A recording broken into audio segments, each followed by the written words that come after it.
தென்றலோடு சேர்ந்தே என்றும் பாட வேண்டும் நீயே. நேற்றிருந்த துன்பம் துக்கமெல்லாம் நேற்றுக்கென்றுதான் நீயும் விட்டு செல்லு.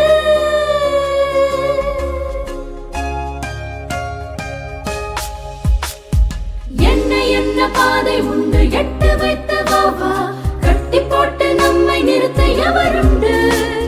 சின்ன சின்ன உலகம் எங்கும் வட்டம் போட வாவா, சட்டம் போட்டு நம்மை தடுக்க யாருண்டு?